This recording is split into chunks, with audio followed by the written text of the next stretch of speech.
వందల ఏళ్ల నాటి ఆ కోట అలనాటి ఘన చరిత్రకు అద్దం పడుతోంది. రాష్ట్ర కూటుల నుంచి నాయకరాజుల వరకు సాగిన రాచరిక వైభవాన్ని గుర్తు చేస్తుంది. నూనెబావి, ఖజానా గొయ్యి, సర్పాకార ప్రాకారాలు, ఆధ్యాత్మికత వెల్లివిరిసే దేవాలయాలు, ఇలా ప్రతి అణువు ప్రత్యేక శైలితో నిర్మితమైన చిత్రదుర్గ కోట పర్యాటకుల్ని అమితంగా ఆకట్టుకుంటోంది.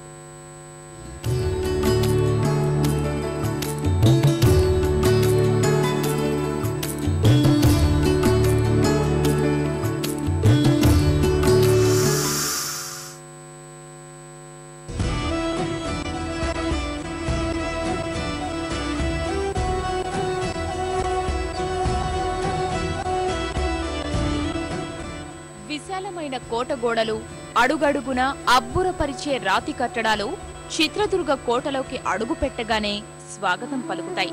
రాష్ట్రకూటులు, చాళుక్యులు, హోయసలులు, ఆ తరువాత విజయనగర చక్రవర్తులు, ఇలా ఎన్నో చారిత్రక రాజవంశాల ఏలుబడిలో ఓ వెలుగు వెలిగిన ఈ ప్రాంతం సందర్శకుల్ని అమితంగా ఆకట్టుకుంటోంది. 15వ శతాబ్దిలో మత్తి తిమ్మన నాయక కాలంలో రాతితో నిర్మించిన ఈ కట్టడాలు అలనాటి పనితనానికి నిదర్శనంగా నిలుస్తున్నాయి.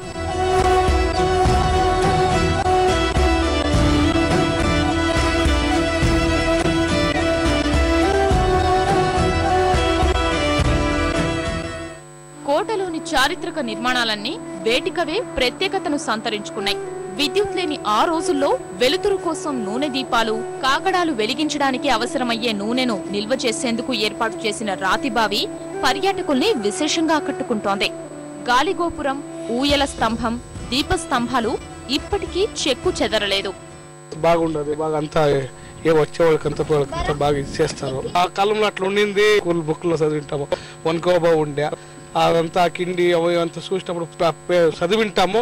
ఇప్పుడు చూసి ఏమో ఇట్లుండే అని ఒక కల్పన చేసుకుంటాము. కోట మొత్తం బాగా సూపర్ ఉంది సార్. మనం అంతా చూసి ఆంధ్ర ఇంటి కాదుగా, కేరళ ఇంటి, తమిళనాడు ఇంటి, అక్కడి ఇంటి కూడా వస్తున్నారు. మంచి మనం ఈ కోటని బాగా పరిగణించాలి సార్. బాగా పరిగణించేస్తే మన ముందు తరాల వారు కూడా బాగా చూస్తారు.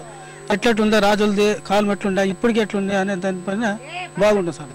వచ్చిన వాళ్ళకి ఇక్కడ చూసేదానికి చాలా ప్లేస్లు చాలా బాగున్నాయి. ఇక్కడ చూసేదానికంటే ఇక్కడంతా అంతా అధికారులు బాగానే డెవలప్ చేస్తున్నారు. కోట ఆవరణలోని పాఠశాల, సమావేశ మందిరం, నాణేళ్ల తయారీ కేంద్రం, ఖజానా, జైలుతో పాటు సైనిక శిక్షణా కేంద్రాలు ప్రత్యేక ఆకర్షణగా నిలుస్తున్నాయి. రక్షణ పరంగా అలనాటి రాజులు తీసుకున్న చర్యలు ఈ కోటకు ప్రత్యేకం. కొండ అగ్రభాగాన శత్రువుల కదలికలు తెలుసుకునే వీలుగా కావలి స్తంభం నిర్మించారు. సైనికులు శత్రువులకు కనిపించకుండా ప్రత్యేక ఏర్పాట్లు చేశారు. మన భారతదేశంలో చాలా పెద్ద కోటలో రెండోది ఇది. 1779 to 1782 హైదరాలీ అయినాక టిప్పు అయినాక బ్రిటిష్ అయినాక మైసూరు అయినాక ఈ సెంట్రల్ గవర్నమెంట్ వచ్చేసి తీసుకుని ఇది రాజ్యం చేసుకున్నది. ఇప్పుడు సెంట్రల్ గవర్నమెంట్ హ్యాండర్ ఉంది. విజయనగర సామ్రాజ్య పతనానంతరం ఈ కోటపైకి ఎంతో మంది దండెత్తారు. చివరకు బ్రిటిషర్ల ఏలుబడిలోకి వెళ్లడంతో చరిత్ర అందాలు మరుగున పడిపోయాయి. ప్రస్తుతం ఈ ప్రాంతం మంచి పర్యాటక కేంద్రంగా అభివృద్ధి చెందుతోంది. శ్రీకృష్ణదేవరాయలు సామంతరాజుల్లో ఒకరైన మత్తి తిమ్మన నాయక చిత్రదుర్గ కోటను నిర్మించారు. ఇక్కడికి ప్రభుత్వం చిత్రదుర్గ కోటను పరిరక్షించి అలాంటి చారిత్రక వైభవాన్ని నేటి తరాలు తెలియజెప్పేందుకు ప్రయత్నిస్తోంది. అదే శ్రీకృష్ణదేవరాయలు హయాంలో ఆంధ్రప్రదేశ్లో ఉన్నటువంటి కట్టడాన్ని కూడా నేడు పాలకులు పట్టించుకోకపోవడంతో శీలమైపోయాయి. కర్ణాటక ప్రభుత్వం అనుసరిస్తున్న వైఖరిని మన రాష్ట్ర ప్రభుత్వం ఆదర్శంగా తీసుకుంటే అలనాటి గొప్పతనం, కట్టడాలు ఇవన్నీ కూడా భావితరాలకు తెలియజెప్పే అవకాశం ఉంది.